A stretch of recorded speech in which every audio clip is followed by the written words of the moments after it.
I, male 32, married my first wife, Olivia, 32, name changed, at the age of 24. We were young when we fell in love. At the time, I thought that she was a perfect woman, but boy was I wrong. One moment, I thought we were madly in love, but she didn't give it a second thought when she left me for a wealthy businessman. That's when I realized what she really wanted from me. I can't exactly remember the first time I noticed Olivia. We grew up in the same small town and attended the same high school, but we didn't hang out in the same friend group back then.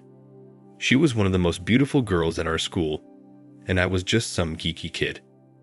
Never in my wildest dreams did I think I would ever have a shot with her. Fast forward to a few years later.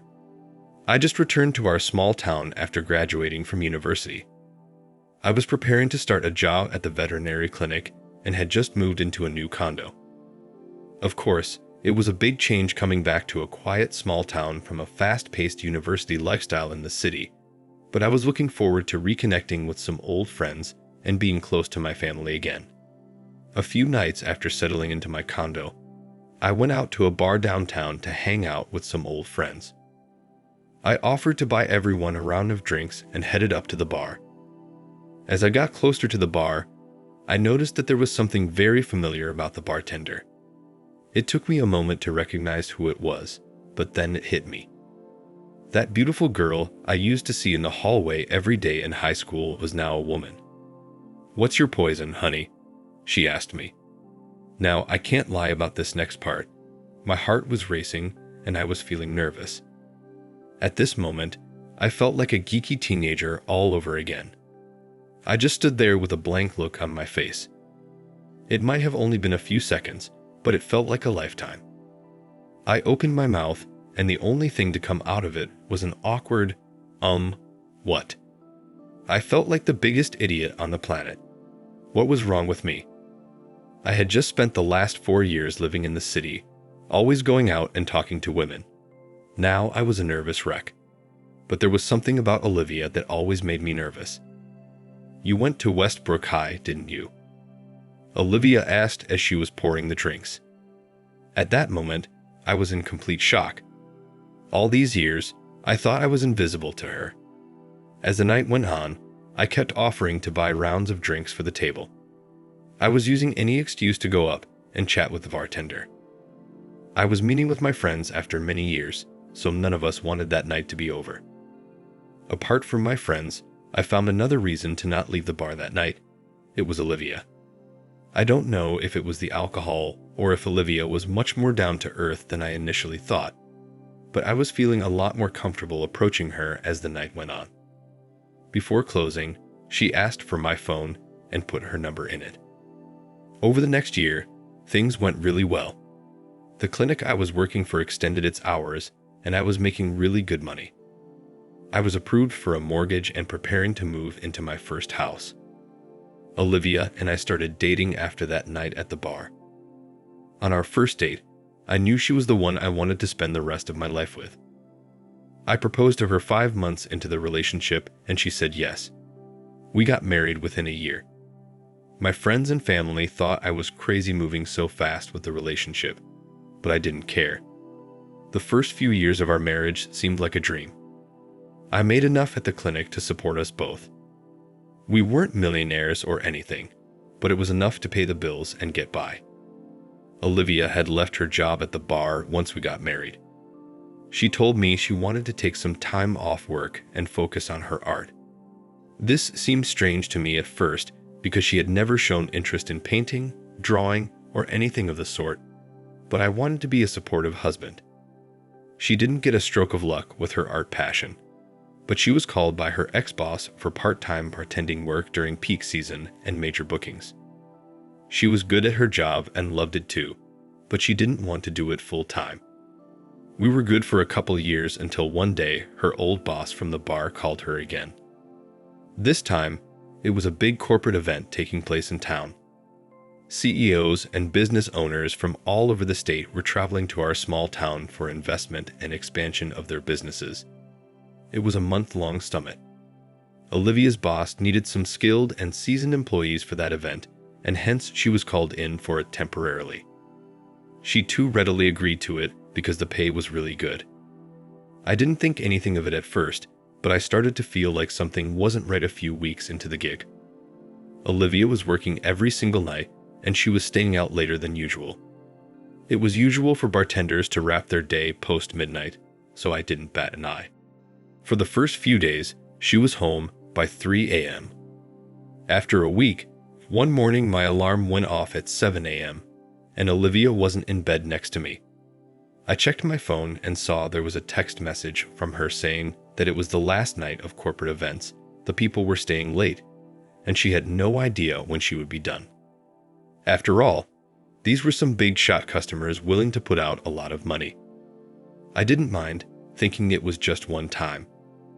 However, as the days passed, her schedule got me suspicious. She used to leave her work at 8 a.m., and on most days she wasn't home until then. By the time I came back home, she was already gone. It was more than 4 or 5 days since I had seen her. I asked her what time she was getting back home, and she said 9 a.m., but I checked the CCTV footage on my house. According to it, she used to come home in the afternoon by 12 p.m. Surprisingly, she didn't look tired when she came home. Also, no bars are open in the morning, or at least they don't let the night shift employee continue during the day. I was always a trusting husband, but this didn't feel right. So in the 4th week, I decided to leave for work at 9 a.m., but she wasn't home by then. I decided to clear the air and put an end to my thoughts. Hence, I went to the hotel where she was put up. It was a 5-star hotel where the business summit was happening, and Olivia's company got the contract of managing the bar and the bartending service for that event. On my way, I got her a berry smoothie, knowing they were her favorite, and a fresh croissant. I was going to drop it off for her at the bar. When I arrived, the bar was closed. The doors were locked, the lights were off, and the place was dead quiet. I went to the reception of that hotel asking about the bar. The receptionist gave me a look for asking about the bar at 10 a.m. in the morning. She told me that the bar closes at 1 a.m. sharp.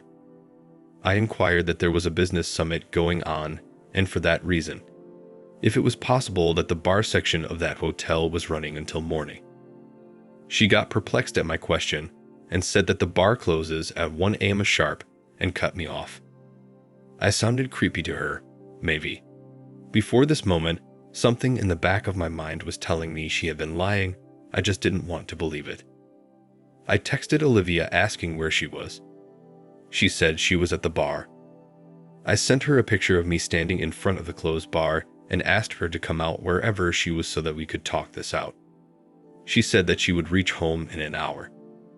I had something important at work, so I had to go to the office, but I was distracted most of the time. I texted Olivia not to leave the house until we had further conversation. I rushed home after wrapping up my work. As I reached home, Olivia's car was in the driveway. I somehow sensed that things were not going to be the same when I walked through that door, but I wasn't expecting the surprise that I got. When I stepped through our front door, I could tell something was different about our house. I was never one to pay attention to the little details. That was always Olivia's thing, but something was off. She was sitting at our kitchen table. She looked stiff and uncomfortable, the look of someone who had news she didn't want to share. That's when I noticed 3 packed suitcases behind her. She wasn't saying anything at first, which made me very uncomfortable. I don't know if she couldn't figure out the words to say, or if she was just waiting for me to say something first. Every second felt like an hour as I asked her about the packed suitcases. That's when she started crying. She tried to tell me that she got an opportunity she couldn't pass on and was leaving to chase her dream. Her voice was trembling, and she couldn't make eye contact with me. That told me everything she was saying was a lie. I could feel my blood boiling the more she lied. I'm usually mild-tempered, but something about the person I trusted the most lying to me set me off. Out of frustration, I slammed my hand on the table and yelled at her speak the truth. During our 2-year marriage, this was the only time I'd ever raised my voice to Olivia. But being lied to can bring out the worst in a person. That's when she came out with the truth.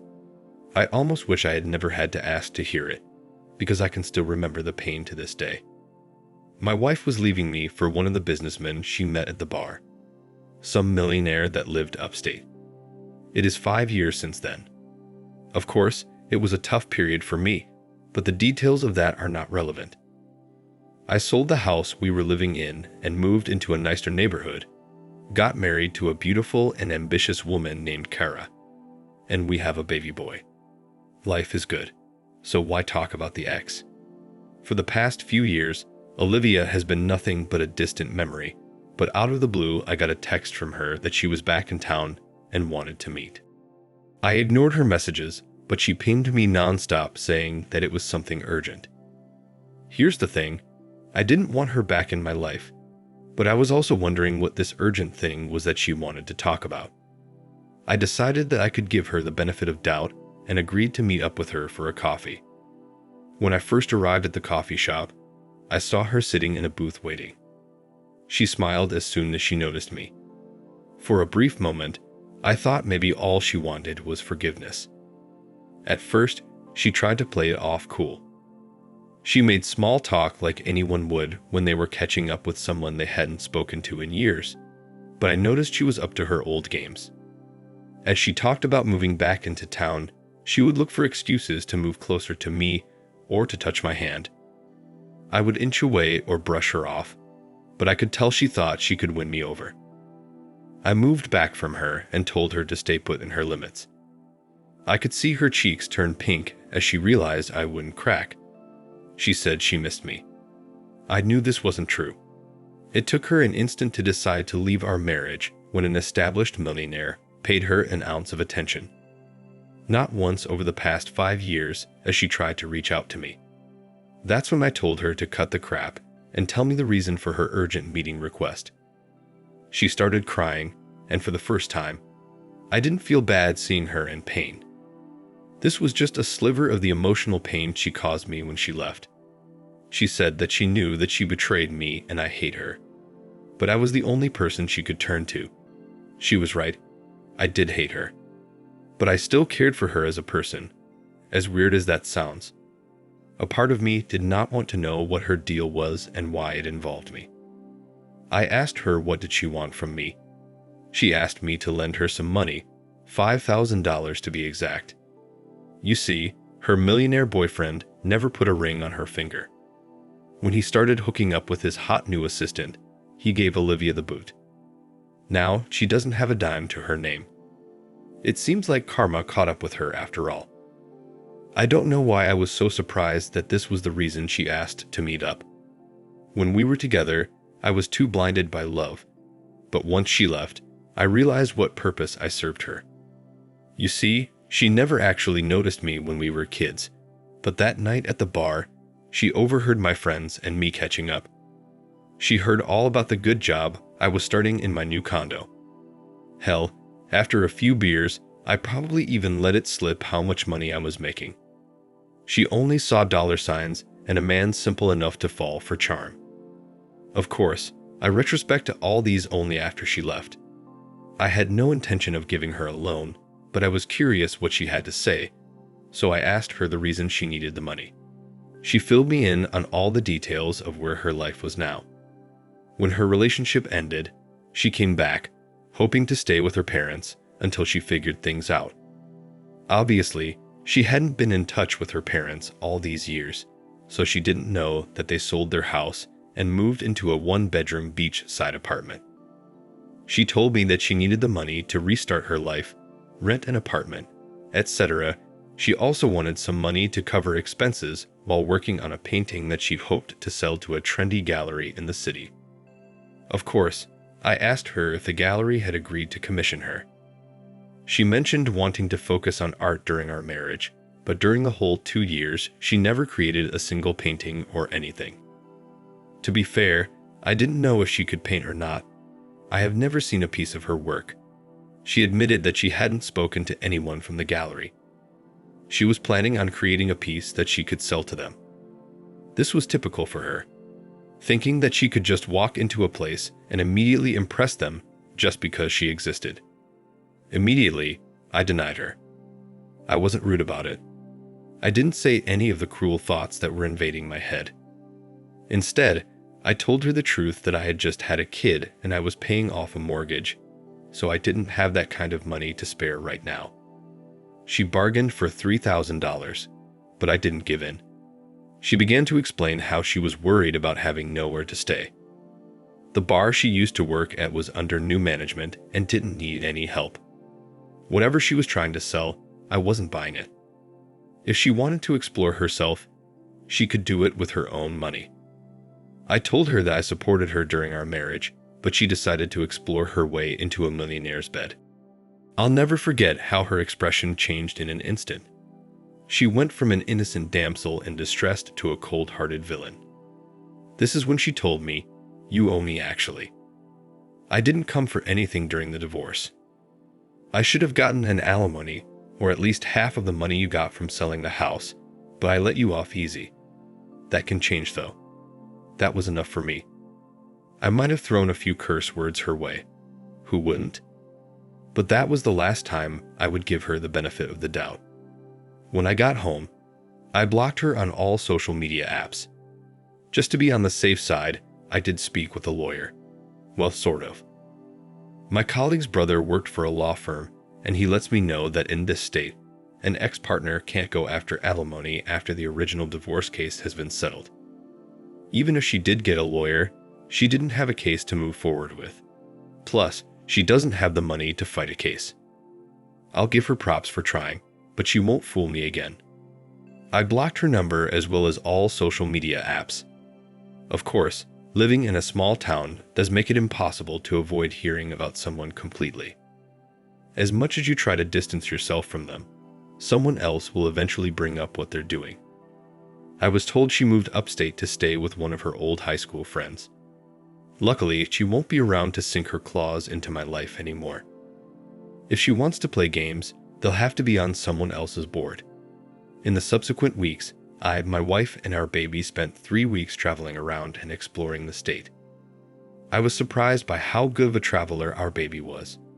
So, on our way back, we stopped at a diner just off the highway. It didn't look like the nicest place on the outside, but it was convenient. Kara and I were both too hungry at this point to be picky about where we ate. Once we were seated and placed our orders, I excused myself to use the washroom. As I was washing my hands, I heard some commotion outside the doors. It sounded like a manager schooling one of the employees. I heard the manager say it was the 3rd complaint they have gotten about the employee in that 1 week. Apparently, she gave a 4-year-old hot sauce instead of ketchup. Then, I heard a voice that sounded very familiar. I couldn't put my finger on how I knew it. It was Olivia, apologizing to the manager for the last chance, promising to mend her ways. Okay, in any other situation, I would have waited outside the washroom for the conversation to be over. As an employee getting scolded by their boss doesn't need any more humiliation added on top, but this was something I wanted to see. As I was drying my hands, I could hear her manager calling her irresponsible and lazy. He also rebuked her for keeping her section unattended and dirty, giving her the last warning. I opened the washroom door and stepped into the restaurant hallway at the exact same time the manager warned her that it was her last warning, and one more mistake, she would be out of the job. The look on her face at this moment was something I will never forget.